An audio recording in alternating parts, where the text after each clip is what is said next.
नमस्कार दोस्तों, मैं जितेंद्र चांगल एक बार फिर राजस्थान पुलिस को ध्यान में रखते हुए अधिकतर बच्चों ने कल कॉल और मैसेज किया था कि सर एक मानव रोग जो चैप्टर है वो हमें बहुत परेशान करता है, इसका राजस्थान पुलिस के अकॉर्डिंग एक शॉर्ट नोट्स तैयार करो। तो उसी दिशा के अंतर्गत मैं आप लोगों के लिए मानव रोग चैप्टर लेकर आया हूँ आज। देखिए, चैप्टर बहुत बड़ा है, इतना बड़ा है कि अगर इसको पढ़ाना शुरू करूँ तो कम से कम 10 से 12 क्लास लग जाती है। लेकिन अपन प्रयास करेंगे कि राजस्थान पुलिस एग्ज़ाम सर पे है और आपको पता है कि साइंस का वेटेज होना ही है और मानव रोग जैसे चैप्टर हमेशा एक प्रश्न लेकर आएंगे। तो इसके लिए एक शॉर्ट नोट्स तैयार करते हैं। देखो, मानव रोग क्या होता है? मानव रोग का मतलब होता है कि अच्छे स्वास्थ्य में बाधा उत्पन्न करने वाले कारक, यानी अच्छे स्वास्थ्य में बाधा उत्पन्न करने वाले कारक, बाधा उत्पन्न करने वाले कारक। अच्छे स्वास्थ्य में बाधा कैसे? जैसे मान लो मेरे को भी सर दर्द हो रहा है, क्या मैं आपको पढ़ा पाऊंगा? क्या नहीं, तो मेरे लिए क्या हो गया? रोग हो गया। तो ऐसे रोग जो मानव की सामान्य कार्य प्रणाली में बाधित करते हैं वो क्या कहलाते हैं? मानव रोग कहलाते हैं। अब देखो, मानव रोगों का हम एक वर्गीकरण चार्ट बना रहे हैं। तो मानव जो रोग होते हैं, इस मानव रोगों को मैं आप लोगों के दो भागों में बांटता हूं। देखिए, पहला जो भाग है इसको मैं कहता हूं जन्मजात रोग। जन्मजात रोग, जन्मजात रोग। दूसरा जो रोग है, ठीक है ना, दूसरा जो रोग है उस रोगों को मैं नाम दे रहा हूं उपार्जित रोग। उपार्जित रोग। जन्मजात रोग का मतलब क्या होता है?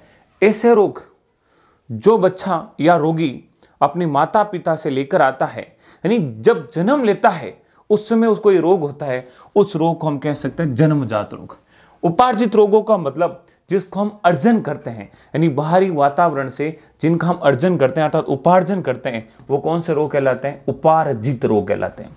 जन्मजात रोग एक प्रकार के मैं ये कह सकता हूं आनुवांशिक रोग होते हैं।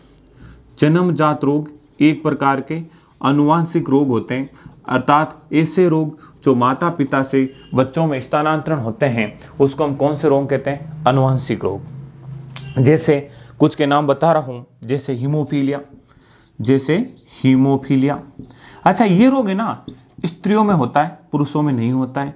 दूसरा रोग trainer syndrome, trainer syndrome, trainer syndrome. तीसरा रोग व्रणअंधता, व्रणअंधता। ये जो रोग होते हैं ये अनुवांशिक रोग कहलाते हैं। कभी कभी प्रश्न पूछ लेता है कि निम्नलिखित में कौन सा एक अनुवांशिक रोग है। और दूसरा जो रोग हमने बनाया था उसको हमने कहा उपार्जित रोग। ये उपार्जित रोग होते हैं ना, ये उपार्जित रोग दो प्रकार के होते हैं। देखिए, उपार्जित रोगों को दो भागों में बांट रहा हूं। पहला जो रोग होता है उपार्जित रोग, इस उपार्जित रोगों को मैं नाम देता हूं संचरणीय रोग। संचरणीय रोग, संचरणीय रोग। दूसरा मैं नाम देता हूं असंचरणीय रोग, असंचरणीय रोग। संचरणीय रोग और असंचरणीय रोग, इसका एक और नाम है और वो एक नाम और होता है, इस रोग को हम कह सकते हैं संक्रामक रोग। क्या कह सकते हैं? संक्रामक रोग। देखो बच्चों, नाम बदलने की प्रवृत्ति बहुत ज्यादा है, यानी प्रश्न पूछेगा निम्नलिखित में कौन सा एक संक्रामक रोग है, निम्नलिखित में कौन सा एक संचरणीय रोग है, निम्नलिखित में कौन सा एक असंचरणीय रोग है। तो ये थोड़ा नाम ध्यान रखना, संचरणीय रोग या संक्रामक रोग। असंचरणीय रोग या इसका दूसरा नाम कर सकता हूं असंक्रामक रोग, असंक्रामक रोग। इसको हम कह सकते हैं हीनताजन्य रोग। इसको हम क्या कह सकते हैं? हीनताजन्य रोग। एक बार देखते हैं, समझते हैं। संचरणीय रोग का मतलब होता है ऐसे रोग जो हवा, जल, वायु, भोजन आदि के द्वारा एक दूसरे में फैलते हैं, वो कौन से रोग कहलाते हैं? संचरणीय रोग। और असंचरणीय रोगों का मतलब होता है ऐसे रोग जो एक दूसरे के संपर्क में आने से नहीं फैलते हैं, अर्थात बॉडी के अंतर्गत किसी कमी के कारण रोग होते हैं। जैसे मान लो आपको एनीमिया हो गया। अच्छा, एनीमिया क्या है? लोहे की कमी से होने वाला रोग है। तो बॉडी में जब किसी पोषक तत्व, विटामिन आदि की कमी हो जाती है तो होने वाला रोग कौन सा रोग कहलाता है? असंचरणीय रोग, अर्थात असंक्रामक रोग या हीनताजन्य रोग कहलाता है। अब देखो, संचरणीय रोग कौन कौन से हैं? तो संचरणीय रोगों के अंतर्गत आपको पढ़ना है सबसे पहले संचरणीय रोगों के अंतर्गत आपको पढ़ना है जीवाणु जनित रोग। कौन सा रोग? जीवाणु जनित रोग। जीवाणु के बाद आपको पढ़ना है विषाणु जनित रोग यानी वायरस जनित रोग। तीसरा आपको पढ़ना है कवक जनित रोग। कौन सा रोग? कवक जनित रोग। और चौथा आपको पढ़ना है प्रोटोजोआ जनित रोग। प्रोटोजोआ जनित रोग। और असंचरणीय रोग, असंचरणीय मैंने आपको भी बोला था कि बॉडी में किसी पोषक तत्वों की कमी से होने वाले रोग, अर्थात बॉडी में किसी डिजीज की कमी से होने वाले रोग। तो अपन कह सकते हैं विटामिनों से कमी से होने वाले रोग, विटामिन की कमी से होने वाले रोग पूरे के पूरे इसके अंतर्गत आएंगे, ठीक है ना। विटामिन, किसी धातुओं की कमी से होने वाला रोग, या मैं एक वर्ड कह सकता हूँ पोषक तत्वों की कमी से होने वाले रोग। पोषक तत्वों की कमी से होने वाले रोग, होने वाले रोग। तो ये है रोगों की सारणी है, होने वाले रोग। तो एक बार वापस देखें, रोग क्या होते हैं? अच्छे स्वास्थ्य में बाधा उत्पन्न करने वाले। जैसे मान लो मैंने अभी आपको बताया था कि एक सामान्य व्यक्ति अपनी कार्य प्रणाली को प्रभावित करता है तो क्या कहलाता है? रोग कहलाता है। रोगों को हमने कितने भागों में बांटा था? दो। एक होते हैं जन्मजात रोग और दूसरा कौन सा रोग होता है? उपार्जित रोग। जन्मजात रोगों को हम क्या कह सकते हैं? आनुवांशिक रोग। ऐसे रोग जो माता पिता से बच्चों में स्थानांतरण होते हैं वो कौन से रोग कहलाते हैं? जन्मजात रोग या आनुवांशिक रोग। अच्छा, कौन कौन से? हीमोफीलिया है, ट्रेनर सिंड्रोम है, व्रणअंधता है, ठीक है ना। उपार्जित रोग, ऐसे रोग जिनको बाह्य वातावरण से उपार्जित करते हैं, ठीक है ना। जब बच्चा जन्म लेता है तो स्वस्थ होता है लेकिन बाद में किसी रोग का शिकार हो जाता है तो वो कौन सा रोग कहलाता है? उपार्जित रोग। उपार्जित रोग कौन कौन से होता है? देखो, उपार्जित रोगों को दो भागों में बांटा, संचरणीय और असंचरणीय। संचरणीय रोगों को और क्या कह सकते हैं? संक्रामक रोग। असंचरणीय रोगों को और क्या कह सकते हैं? असंक्रामक रोग, या इसी को हम क्या कह सकते हैं? हीनताजन्य रोग। संचरणीय, संचरण का मतलब है संचरण यानी हवा जल आदि के द्वारा फैलना, या संक्रामक यानी संक्रमण होने से फैलना। असंचरणीय यानी जो हवा जल वायु आदि के द्वारा नहीं फैलता। असंक्रामक यानी जो संक्रमण से नहीं फैलता।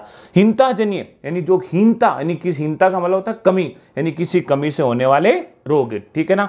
अब अपन क्या करेंगे, इन सब रोगों के अंतर्गत सबसे जो महत्वपूर्ण रोग हैं वो आपके अंतर्गत ये चार रोग होते हैं कि कौन कौन सा जीवाणु जनित है, कौन सा विषाणु जनित है, कौन सा कवक जनित है और कौन सा प्रोटोजोआ जनित है। और सबसे कठिन प्रश्न भी यही होता है कि जब अपन को छांटने के लिए दे दिया जाए, जैसे मैं लास्ट में प्रश्न करूंगा आपको, जैसे कह दें निम्नलिखित में कौन सा एक कवक जनित रोग है, यानी तीन अन्य रोग दे दें, एक कवक जनित दे दें, तो छांटने में अपन को बहुत प्रॉब्लम आती है। तो अपन ज्यादातर इन चार रोगों के बारे में अभी बात करेंगे। चलो बच्चों, इसका स्क्रीनशॉट ले लो। चलो बच्चों, आपने स्क्रीनशॉट ले लिया होगा, अब देखते हैं।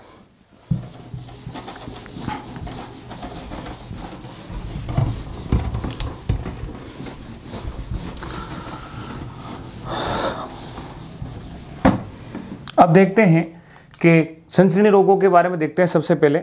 और संचरणीय रोगों के अंदर सबसे पहले ले रहे हैं विषाणु जनित रोग। देखो, विषाणु जनित रोग या वायरस जनित रोग क्या होते हैं, देखते हैं। विषाणु जनित रोग, विषाणु जनित रोग, विषाणु जनित रोग, या इसको हम कह सकते हैं वायरस जनित रोग, ठीक है ना, वायरस जनित रोग।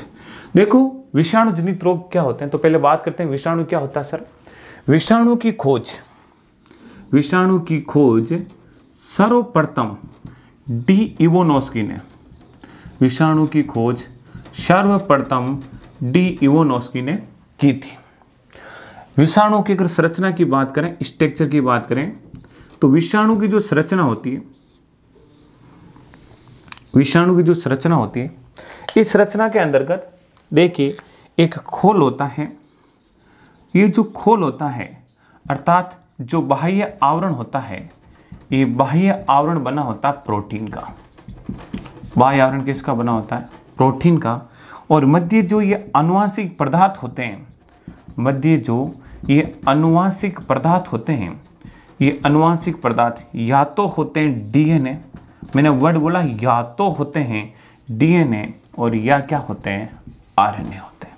जिसमें आनुवांशिक पदार्थ डीएनए है वो कम खतरनाक है, जिसमें विषाणु अर्थात आनुवांशिक पदार्थ आरएनए है वो ज्यादा खतरनाक है, ठीक है ना। और वैसे एक बात और कह रहा हूं, विषाणु जनित रोगों के बारे में, इस रोगों से जितना ज्यादा बचाव करोगे, यानी बचाव ही उपचार है। मैं ये लाइन बहुत पहले बोल रहा हूं, इस रोगों का बचाव ही उपचार है। अब देखते हैं कौन कौन से विषाणु जनित रोग हैं और उनको कैसे याद करें। सबसे बड़ी दिक्कत आती है कि सर इनको याद कैसे करें, कौन कौन से विषाणु जनित रोग हैं, तो उनको याद करने की हम ट्रिक बताएंगे आपको, जिसके अंतर्गत आप आसानी से उन रोगों को क्या कर सकते हो, याद रख सकते हो। ठीक है ना। तो बच्चों एक बार इसका भी स्क्रीनशॉट ले लें। चलो आपने स्क्रीनशॉट ले लिया होगा।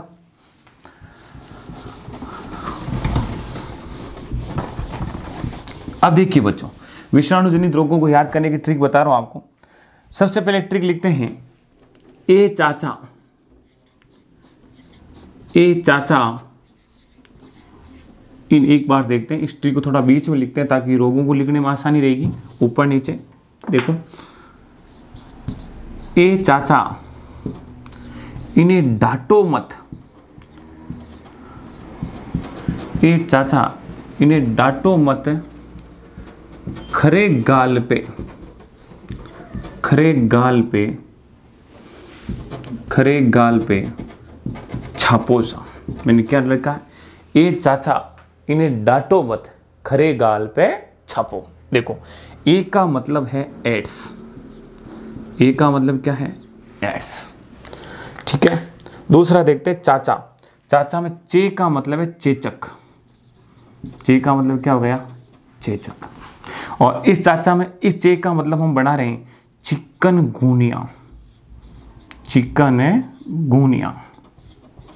देखो चे से एक तो बना दिया चेचक, एक क्या बना दिया, चिकनगुनिया। ठीक है। ई का मतलब है इन्फ्लुएंजा, ई का मतलब क्या है, इन्फ्लुएंजा। ठीक है। डाक का मतलब है डेंगू, डाक का मतलब क्या हो गया, डेंगू। ट्रे से हमने बना दिया ट्रेकोमा, ट्रे से क्या बना दिया हम लोगों ने, ट्रेकोमा। ठीक है। आगे देखो, मे से हम लोगों ने बना दिया मेनिजाइटिस, मे से हमने क्या बना दिया, मेनिजाइटिस, मे से क्या बना दिया, मेनिजाइटिस।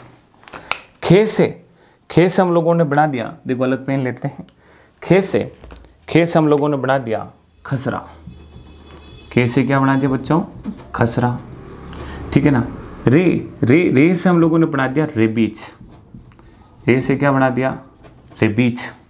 ठीक है ना, जो कुत्ते के काटने से होता है, बहुत ज़्यादा डर लगता है, इंजेक्शन लगते हैं इसके। ठीक है ना। गा से हम लोगों ने बना दिया गेलेसुआ, इसको हम कह सकते हैं गलसुआ। ठीक है ना।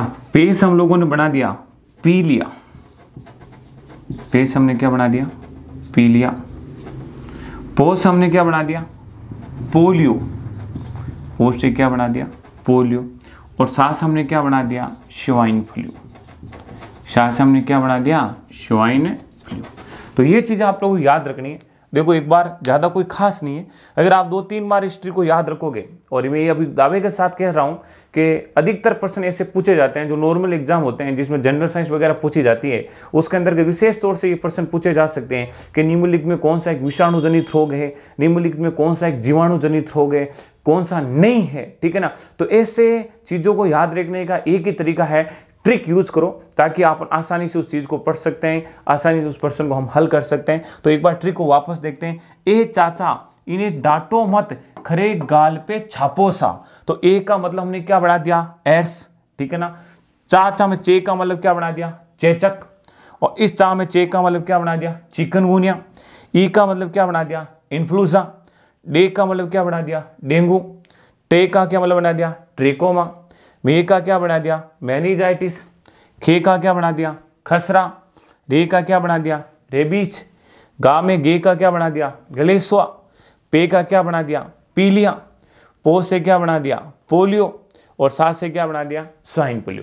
तो ये प्रश्न आपको ये मदद करेगा कि अगर ऐसा प्रश्न पूछ ले निम्नलिखित में कौन सा एक विषाणु जनित रोग है। देखो रोग बहुत सारे हैं, मारवाड़ी में कव चले, माता में बाढ़ नहीं है, बीता रोग है।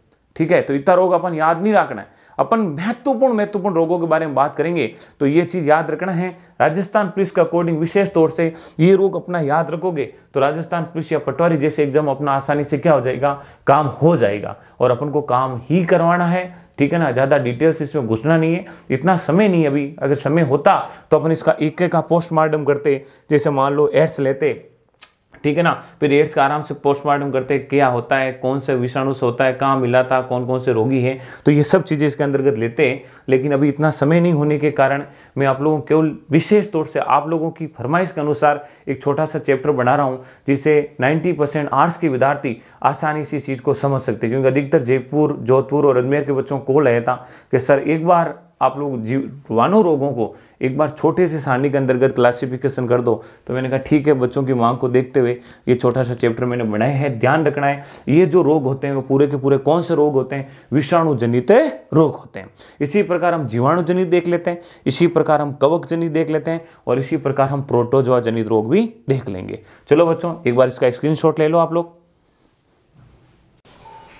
चलो बच्चों, आप लोगों ने इसका स्क्रीनशॉट ले लिया होगा, ठीक है ना। तो ये विषाणु जनित रोग है, ये चीज बहुत याद रखनी है। पर्सन आ सकता है, 100% आ सकता है, ठीक है ना। क्योंकि मानव रोग, अगर हम पटवारी के सिलेबस की बात करें, राजस्थान पुलिस सिलेबस बात करें, तो बायो के अंतर्गत ज्यादा कोई खास नहीं है। तो मानव तंत्र ज्यादा पूछे जाते हैं और एक मानव रोग पूछे जाते हैं। तो मानव रोगों के अंतर्गत ज्यादातर पर्सन आते हैं, तो ये चीज आप विशेष ध्यान रखें। नॉर्मल एग्जामों के अंतर्गत यही पर्सन मैंने ज्यादातर देखा है कि कौन सा है और कौन सा नहीं है, ठीक है ना। चलो बच्चों, तो ये तो था आप लोगों के विषाणु जनित रोग। अब हम आगे बढ़ रहे हैं और दूसरा हम ले लें जीवाणु जनित रोग। देखो, जीवाणु जनित या बैक्टीरिया जनित रोग क्या होते हैं, तो देखिए जीवाणु जनित रोगों के बारे में बात करें। जीवाणु जनित रोग, जीवाणु जनित रोग, जीवाणु जनित रोगों की एक ट्रिक बना रहा हूं। देखो, मैंने अभी आपको बोला था रोग बहुत सारे हैं, गांव में कहावत है कि माता में बाढ़ नहीं बीता रोग है, लेकिन ये रोग इतना याद नहीं रख सका। एक खातर महत्वपूर्ण रोगों को याद रखना है और वो महत्वपूर्ण रोगों का नामांकन कर रहा हूं। तो देखिए, विषाणु जनित रोगों के अंतर्गत एक ट्रिक बना रहा हूं, GST पंडित का न्यू टीका, GST पंडित का न्यू टीका, GST पंडित का न्यू टीका है। जैसी GST बढ़ी, पंडित ने टीके की रकम भी क्या कर दी, बढ़ा दी, ठीक है ना। तो देखो, जी का मतलब होता है गोनेरिया, जी का मतलब क्या होता है, गोनेरिया। एस का मतलब होता है सिफिलिस। देखो, एस का मतलब क्या लिख दिया हम लोगों ने, सिफिलिस, ठीक है ना। याद रखना, हालांकि इसमें तीनों छोटी मात्रा आएगी, लेकिन ज्यादातर अपने साइंस में ऐसा कोई मात्रा वाला रोल है नहीं, ठीक है ना। तो सिफिलिस याद रख लेना। टी का मतलब होता है टाइफाइड, टी का मतलब क्या होता है, टाइफाइड, टी का मतलब क्या होता है, टाइफाइड, ठीक है ना। जिस पे का मतलब होता है प्लेग, पे का मतलब क्या होता है, प्लेग, ठीक है। डी का मतलब होता है डिफिथीरिया, डी का मैंने क्या बना दिया, डिफिथीरिया, डी का क्या बना दिया बच्चों, डिफिथीरिया।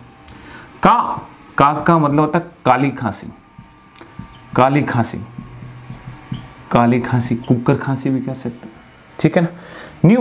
न्यू का मतलब मैंने बना दिया न्यूमोनिया, नी का मतलब क्या बना दिया मैंने, न्यूमोनिया, नी का मतलब बना दिया न्यूमोनिया।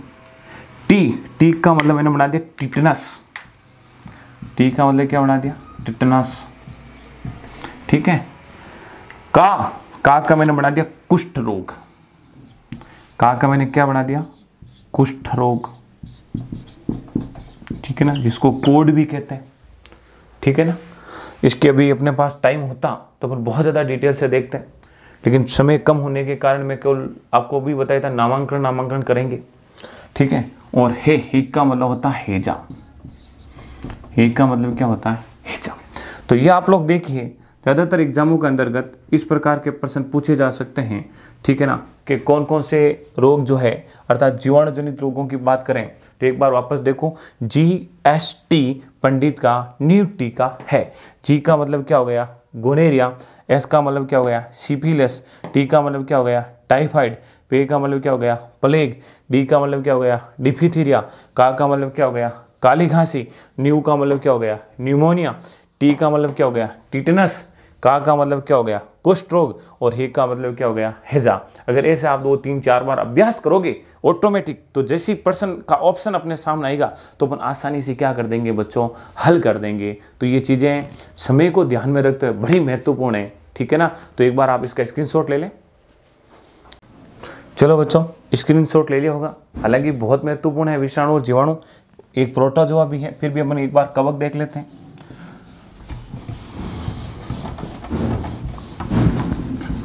देखो बच्चों, आज दूसरा अर्थात तीसरा रोग की बात कर रहे हैं, कवक जनित रोग। कवक जनित रोग, कवक जनित रोगों के अंतर्गत याद रखना है एक ट्रिक है, वो आपको बता रहा हूं। गंजा दामाद, गंजा दामाद खाए फ्रूट, गंजा दामाद खाए फ्रूट।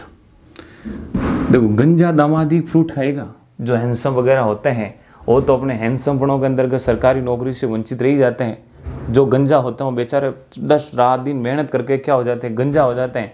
और फिर गंजा होगा तो ससुराल में जाएगा, क्योंकि उसके पास क्या सरकारी नौकरी है। तो सरकारी नौकरी तो क्या खिलाएंगे बच्चों, फ्रूट ही खिलाएंगे और क्या खिलाएंगे, ठीक है ना। ये चीज़ें याद रखनी है, ठीक है। तो गंजा दामाद खाए फ्रूट। देखो गंजा का मतलब होता है गंजापन, गंजा का मतलब क्या होता है, गंजापन। अभी हाल ही में मेरे भी प्रॉब्लम चल रही है, सर के अंतर्गत बाल उड़ रहे हैं ऊपर से, कोई कह रहा है धनटाट है, कोई कुछ कह रहा है, कोई कुछ कह रहा है, लेकिन हो रहा है, क्या करें, ठीक है ना। तो गंजापन। दामाद में दा का मतलब होता है दाद। देखो दामाद में दा का मतलब, देखो दा और दे, दाद बना दिया, दा और में दमा बना दो, बिल्कुल आसान है। देखो गंजा से गंजापन, दामाद में देखो दा और दे से दाद, ठीक है, दा और में से दमा, ठीक है। खा से खाज खुजली, खा से खाज और खुजली, ठीक है। और ए से बना दो एथलीट फ्रूट, एथलीट फ्रूट। ये फ्रूट है ना, तो फ्रूट लगा दो, एथलीट फ्रूट, जिसको हाथी पांव रोग भी कह सकते हैं, ठीक है ना। तो ये होता है आप लोगों के विशेष तौर से कौन कौन से कवक जनित रोग है। ज़्यादा याद नहीं रखना, बहुत सारे रोग है, लेकिन अपना काम इतना आसानी से हो जाएगा, ठीक है। तो बच्चों एक बार इसका स्क्रीनशॉट ले लें, फिर लास्ट बच्चा जो प्रोटोजोआ जनित है वो भी आपको करवा दें। चलो बच्चों स्क्रीनशॉट ले लिया होगा। लास्ट जो बचा है वो है प्रोटोजोआ जनित, प्रोटोजोआ जनित रोग। देखो प्रोटोजोआ जनित रोग क्या है। प्रोटोजोआ जनित रोग की हम ट्रिक यूज करेंगे। पप्पू, पप्पू काम पे सोता है। ठंडाइए, समझ गए हमारी बात। पप्पू काम पे सोता है, जनी तो मोदी 2 बार जीत गए, ठीक है ना। पप्पू काम पे सोता है। पप्पू में देखो पे का मतलब पायरिया, पे का मतलब क्या हो गया बच्चों, पायरिया, ठीक है।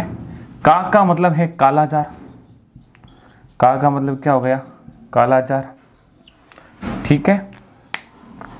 में से बना दो मलेरिया। देखो ये ज्यादातर पर्सन है मलेरिया वाला गलत करते हो कई बार, 90%। मलेरिया कवक जीवाणु विषाणु नहीं है। मलेरिया कौन सा है, प्रोटोजोआ जनित मलेरिया। मलेरिया विशेष तौर से याद रख लेना ये, ठीक है। तो पे में देखो पप्पू से पायरिया, कालाजार, में से मलेरिया, ठीक है ना। पे से पैचिस, पे से पैचिस। और सोता नहीं, क्या करता है, निंद्रा लेता है, तो निंद्रा रोग। ये जो रोग होते हैं वो कौन से जनित रोग हैं बच्चों, प्रोटोजोआ जनित, ठीक है। तो ये था आप लोगों का बिल्कुल छोटा सा चैप्टर, जिसके अंतर्गत ये चीज समझाई गई है कि कौन कौन सा जीवाणु है, कौन सा विषाणु है, कौन सा कवक है, कौन सा प्रोटोजोआ जनित है, ताकि एग्जाम अगर ऐसे प्रश्न आए निम्नलिखित में कौन सा है और कौन सा नहीं है, तो अपन आसानी से उसको क्या कर सकते हैं, हल कर सकते हैं। तो ये चीज़ आप लोग ध्यान रखें, ठीक है बच्चों। धन्यवाद। वीडियो को ज़्यादा से ज़्यादा लाइक करें, शेयर करें और कमेंट करें। ओके।